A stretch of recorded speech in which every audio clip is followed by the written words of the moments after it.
Itu tadi soalnya diketahui 1 dikurang cos X dikali 1 dikurang sin X itu sama dengan 25/32. Ditanya berapa nilai 1 kurang cos X dikali 1 tambah ya, 1 tambah cos X, 1 tambah sin X.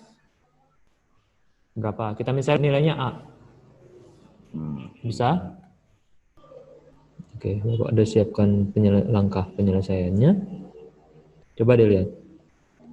Oke, kalau misalnya kita kalikan.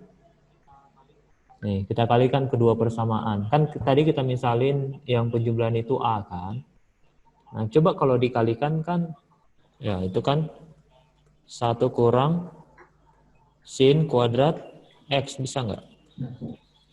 Kalau ini yang dikalikan. Nah, sama juga kalau dikalikan 1 kurang cos X dikali 1 tambah cos X. Itu jadi 1 tambah 1 kurang cos kuadrat X kan. Bisa? Sama dengan 25/32 kali A. Bisa sampai di sini, Nak? Kemudian 1 kurang sin kuadrat X sama dengan apa?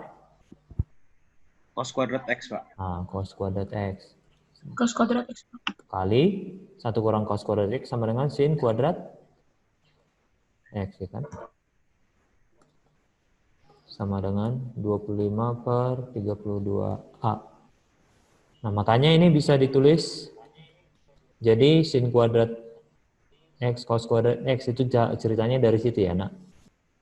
Lalu kalau dijumlahkan, wah, kenapa bisa jadi seperti ini ya? Coba lihat. Kok bisa ruas kiri jadi sederhana seperti itu, padahal yang dijumlahkan itu kan cukup banyak. Ya, kalau dijabarkan apa dia hasilnya? 1 dikurang sin X dikurang cos X ditambah sin X cos X kan? Bisa?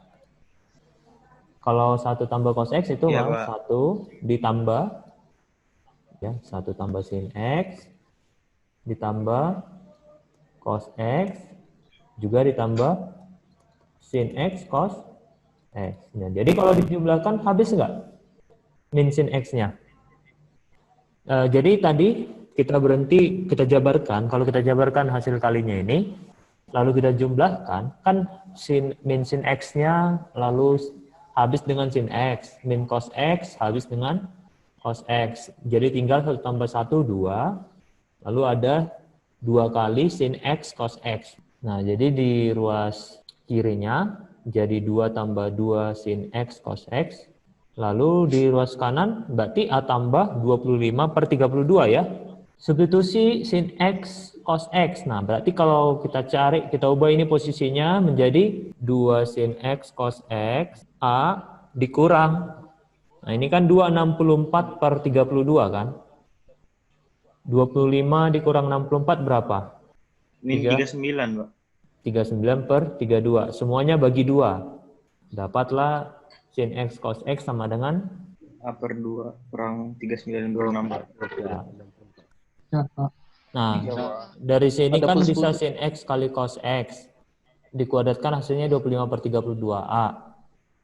Kita juga punya sin X cos X sama dengan setengah A dikurang 39/34. Berarti substitusi nilai sin X cos X ke persamaan tadi. Nah, berarti setengah A dikurang 39/64 dikuadratkan sama dengan 25/32A. Ini ada pertanyaan? Bisa dipahami ini? Bisa, Pak. Nah, kita jabarkan. Setengah A dikuadratkan, 1/4 A kuadrat. 2 kali setengah A kali 39/64, jadi minus 39/64A. Ditambah 39/64 dikuadratkan. Nah, lalu kita lihat. Ini kan kita pindah ruas ya, sama kan penyebut jadi 50 min 50 per 64. Nah, dari sini tuh ya. Kita faktorkan. Nah, kebetulan ini strategi Bapak memfaktorkannya bisa dipahami nggak? Jelas, Pak. Oke. Nah, kalau jelas berarti dari persamaan di atas diperolehlah A sama dengan 169 per 32 atau 9 per 32. Nah, yang mana yang mungkin? Nah, itu mungkin harus kaitkan ke fungsi ya. Nanti kalau kalian gambarkan fungsi 1 tambah sin X, 1 tambah cos X itu masih di antara interval itu hasilnya. Ya, range-nya ya. Jadi di sini ada yang kita terima, ada yang kita tolak. Karena A-nya itu lebih kecil dari 3 kita buat ya. A-nya lebih kecil dari 3, maka ini kan udah lebih besar dari 3 ini ya. Yang 169 per 32 kan lebih besar dari 3. Jadi ini tidak diterima. Jadi udah bisa ya, strateginya sudah bisa dibaca-baca. Ya, kalau ada yang mau ditanyakan, nanti boleh ditanyakan ke Bapak lagi ya. Oke, selamat pagi.